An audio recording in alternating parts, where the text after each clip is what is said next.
Guys இன்னைக்கு நம்ம வால் decker sunflower craft தான் செய்ய போறோம். வாங்க பாப்போம். முதல்ல இங்கேயும் கிழிச்சிட்டு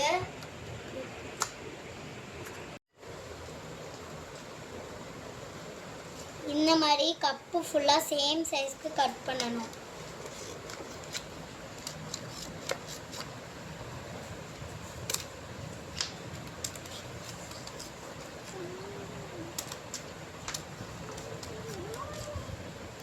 இதுக்கப்புறம் இது எல்லாம் ஃப்ளோர்ல வச்சு விரிச்சு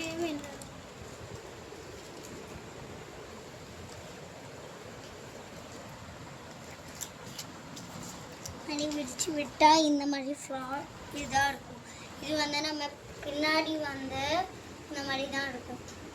இங்கே வந்து டபுள் டேப் போட்டு இங்கே ஒட்டிடணும்.